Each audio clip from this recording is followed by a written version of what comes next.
한국 감염내과학의 선구자. 아버지네. 정말 대부라고 할 수 있는 그런 분이죠. 이분 스스로가 이제 첫 직장 생활 2달 만에 발진티푸스에 걸렸어요.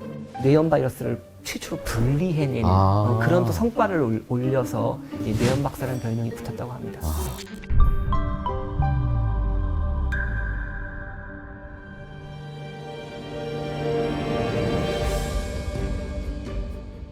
근데 우리 오늘은 또 약속을 지켜야죠. 어떤 약속이죠? 지난주에 이야기했던 네. 전시성을 아하, 가진 의학자. 그렇네. 네. 이 전시성을 가진 의학자 누구인가요?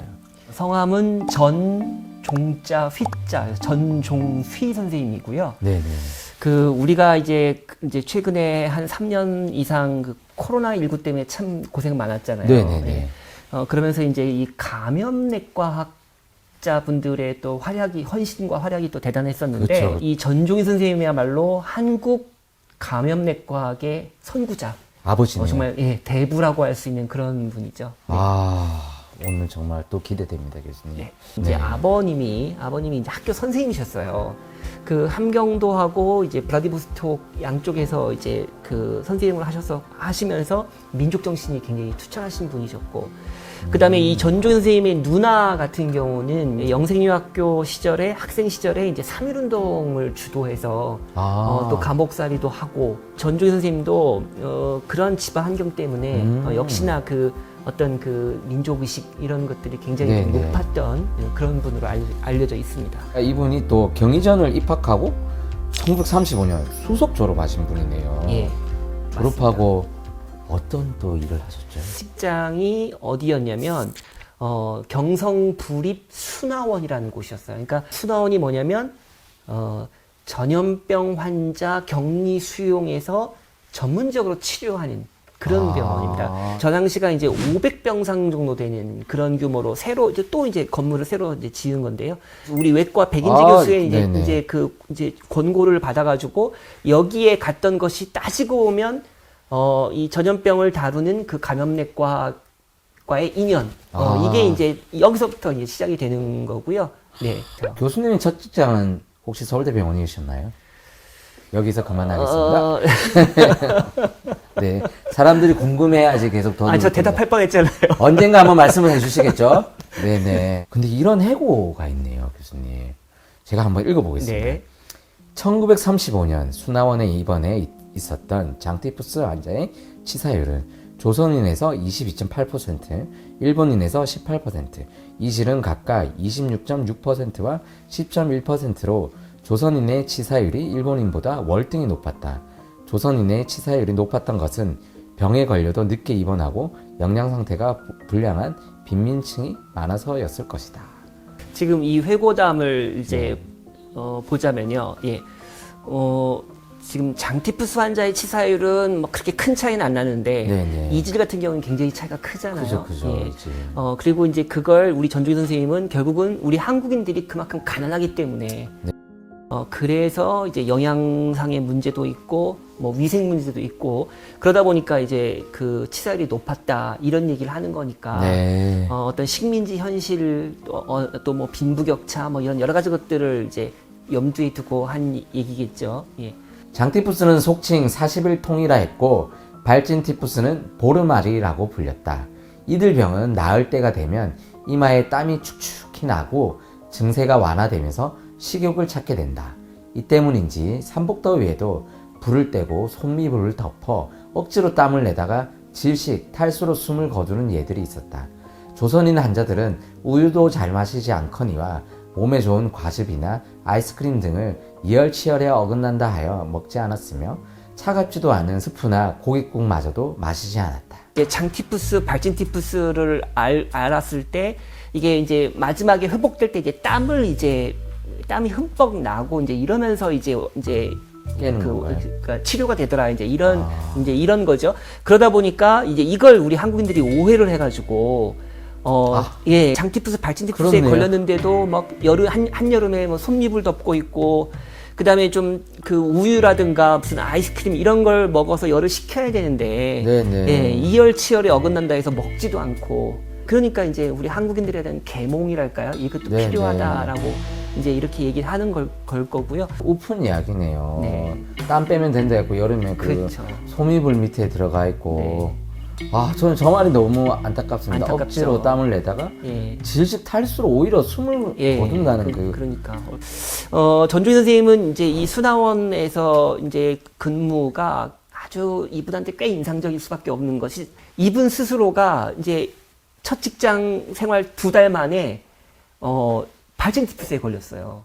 그래서 한 달 정도를 굉장히 좀 고생을 많이 했거든요. 그러니까 이 감염병, 전염병을 이제 몸소 체험을 직접 하면서 그렇죠. 어떻게 보면 그 환자들 입장이 이제 돼볼 이해가 수 있는 되는. 그렇죠. 그러면 이제 어떤 걸 주로 연구했냐면 열대열 말라리아, 네, 그다음에 말라리아. 또 일본 뇌염, 예, 이런 것들을 이제 주로 연구하고 이제 여러 가지 뭐 실험, 뭐 임상 시험이라든가 이런 것들을 통해서 지금 당대에 한국 안에 한반도 안에 열대열 말라리아와 일본 뇌염이 존재한다는 것을 처음으로 이제 그 발견 보고한 이제 그런 케이스죠. 제초네요, 제초. 네. 아니 교수님 이 이야기가 진짜 맞나요? 이 전종희 선생님은 1937년 이화희 교수 밑에서 수련 중에 우리 민족의 지도자인 도산 안창호 선생을 맞이하게 됐다. 이건 무슨 내용이죠?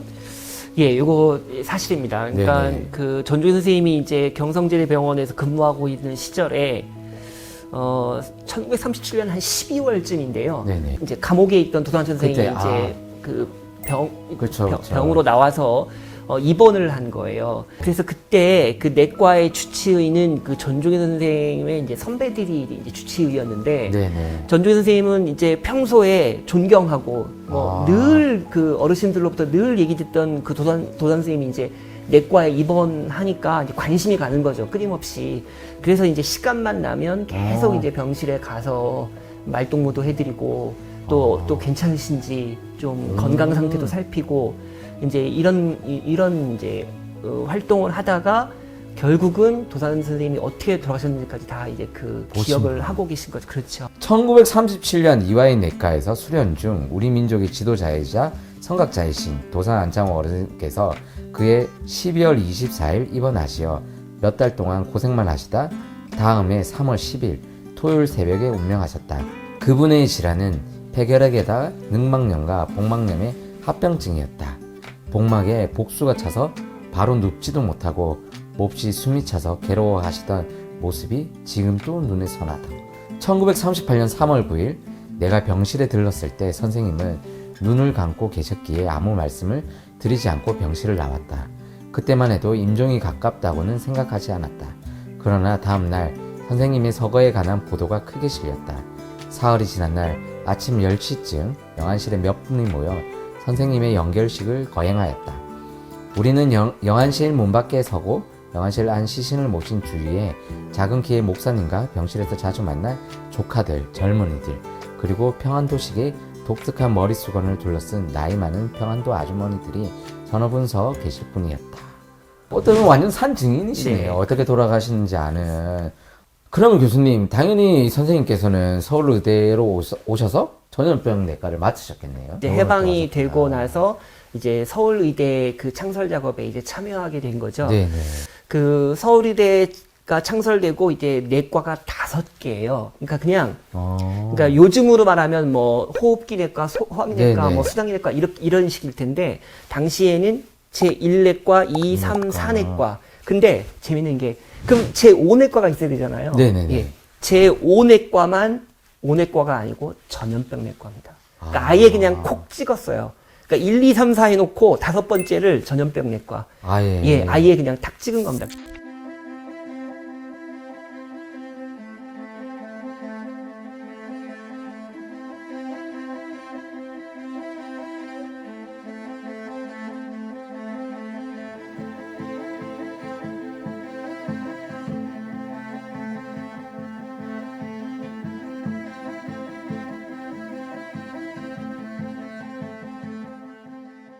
이제 그러다 보니까 이게 정부 차원에서도 또 서울대 차원에서도 이 전염병 내과라는 게 이거는 정말 가장 그 시급한 그런 그 과였던 거죠. 그리고 그 과를 결국 전조 선생님이 맡게 된 거예요. 책임자가 된 거예요.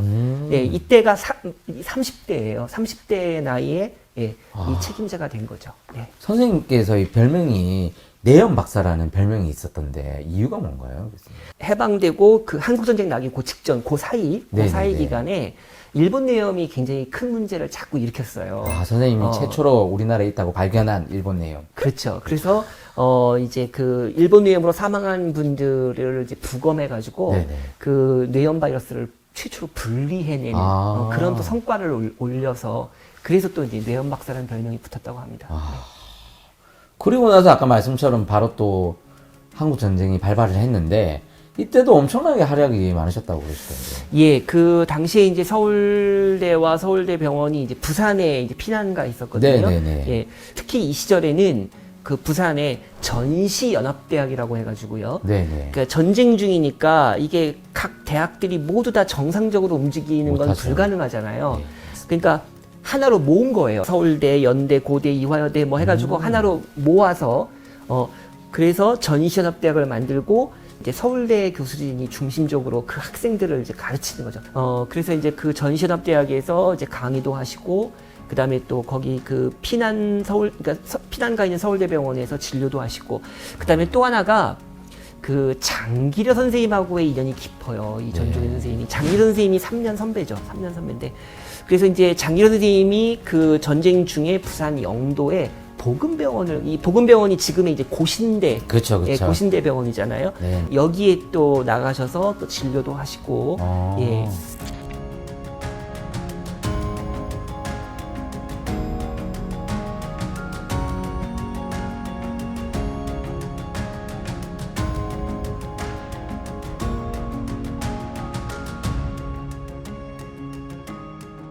기존에 전종현 선생님 때는 뭐냐면은 항상 그 교수님이 일방적으로 가르치는 거죠. 가르치고 그럼 학생들은 그걸 깨알같이 받아 적어서 이제 수업 후에 그걸 외워가지고 시험 보는 이런 방식이었거든요.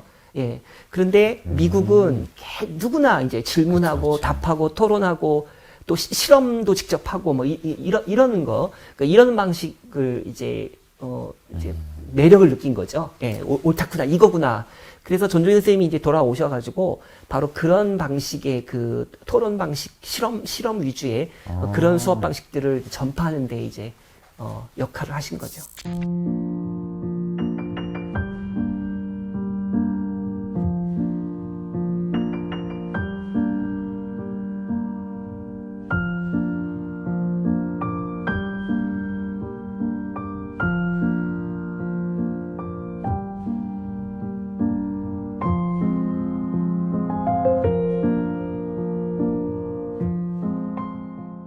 이게 또 지난번에 한번 또 잠깐 나왔던 이야기이지만 이분이 지금 서울의대를 그만두고 가톨릭 의대로 가셨다. 네.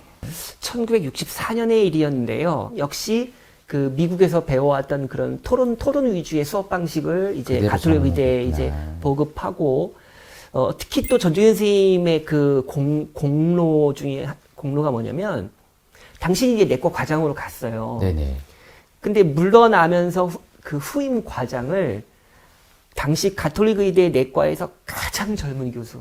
근데 아무리 실력자여도 그렇게 1960년대에 그렇게 젊은 후배 교수한테 과장제를 물려주는 게 쉬운 일이 아니에요. 쉬운 일이 아니죠. 사실 과장이라는 네, 자리가 그럼요. 그 과를 어떻게 보면 대표하는 자리인데. 네. 젊어도 이 친구는 정말 대단한 실력자다. 이 친구한테 뭐 우리의 그쵸. 미래가 있다. 이제 이런 판단하면서 바로 이렇게 그 인사 조치를 취하는 이런 어떤 포용력과 결단력. 진짜 그러면 정년퇴임 하시고 나서는 어떤 일을 하셨나요? 네, 1978년에 정년퇴임 하셨는데요. 네. 정년퇴임 하자마자 바로 이제 인제의대로 이제 옮기셨어요. 예, 인제의대는 그때 막 이제 신설대학이거든요. 네네네. 그래서 인제대학에 가셔가지고도 제 기억에 아마 한 15년 정도 인제의대에서 활동하신 걸로 알아요. 이제 역사를 만드신 분이네요. 예, 그 우리나라 의학계를 또 학문적으로도 이제 이끄신 분이고, 네. 정말 그 뭔가 아까도 제가 처음에 말씀드렸지만 큰 산 같은 그런 분이에요. 예. 얘기를 들으면 들을수록 또 재밌는 이 대한 닥터 후 지금 어떻게 보면 지금 의료 현장에도 새로운 역사가 쓰이고 있지 않습니까? 그럼요. 역사는 끊임없이 아. 이 시간에도 지속되고 있죠. 그렇죠. 대한민국 의료의 역사는 계속해서 발전하고 그 의료의 역사를 이끄는 이곳은 바로 서울대학교 병원. 예예. 다음 시간에 뵙겠습니다, 교수님. 네. 오늘 또 좋은 이야기 감사합니다. 감사합니다.